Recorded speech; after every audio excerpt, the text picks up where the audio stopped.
do some cocaine? Hey, cocaine is the one thing that Feige said is off limits. What about Bolivian marching powder? They know all the slang terms. They have a list. Even snowboarding? Even disco dust. White girl interrupted? Even forest bump. Do you want to build a snowman? Yes! But I can't. I love your shirt. Thank you so much. It's a complete honor to talk to you today. I'm not Jared Chambers. I'm from Big O Belt Media. Thank you, Leslie, for the time and for all you contribute to the world of entertainment and just the trailblazing career and just advocate you've been for so many. I really appreciate the time today. Thank you. I love being here.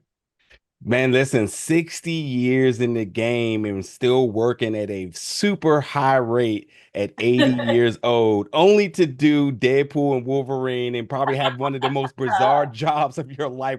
What has this meant, this whole journey been for you? I love it. I love it. I love it. I love it. I'm, working with Ryan has just been incredible.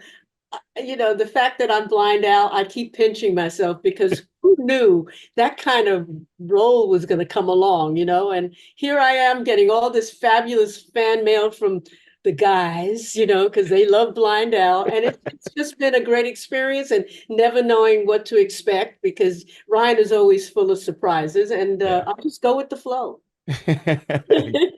Gangster Granny is what I call her. I love that. It's such a conflict too, because as much as she curses in the drug use, I just think of if I ever said or did anything of this sort to my grandma, I'd be in a whole different dimension myself. I know you would. I know you would. but for you to really play a character, and also let me give you your flowers right now for the amazing performance for American Fiction, easily the best film of last year and really of the last 10 years. It was just so powerful and so moving, so well timed.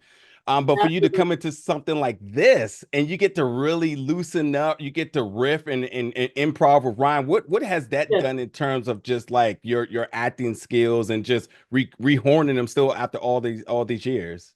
Well, it's great because you never know what to expect. Ryan will come up with these ideas and he'll say to me, "Do you mind doing?" I go, "No, let's go for it." So, that's the fun of this character because you never know what idea he's going to come with. But then when he has one, I go, "Okay, let's work on this way," So it's very improv-y, even though we have a script, but basically it's improv when it comes to the two of us. Who did the research for the numerous ways of nicknaming Coke? Who figured this out?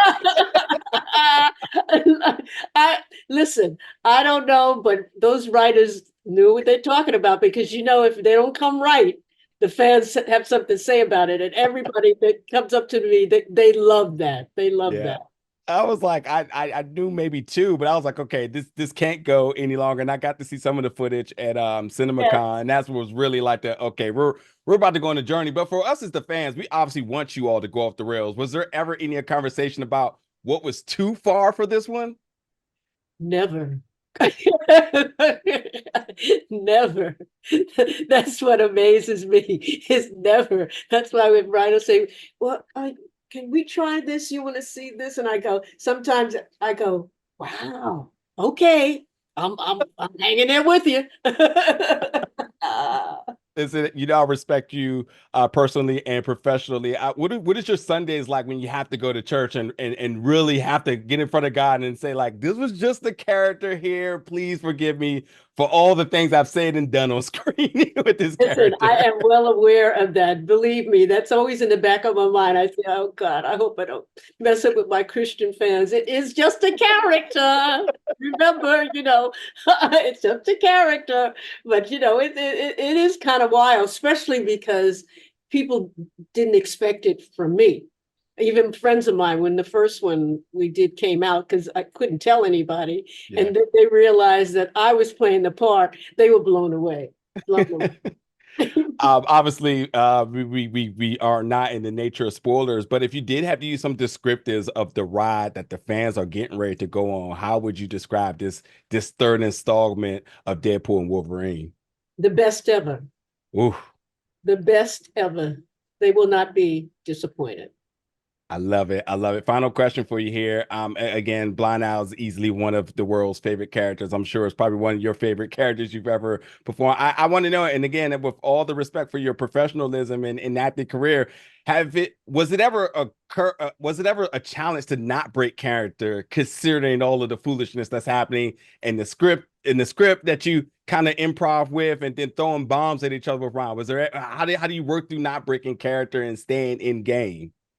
We managed to do it. The stuff is just thrown at us, and it's a situation where something will come up and they say, try this, and I just do it as Blind Owl would do it. And so she amazes me. Yeah.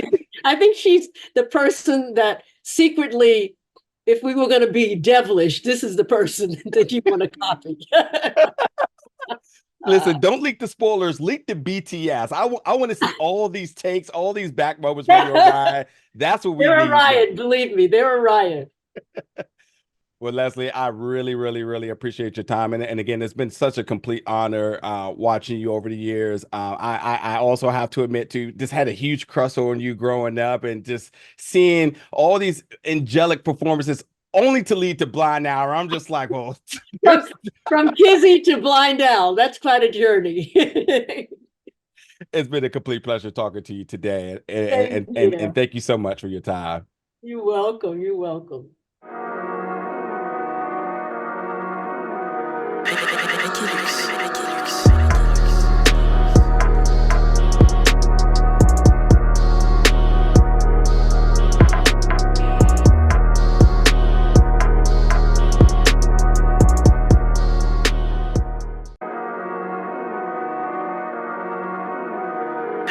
Reluctantlier.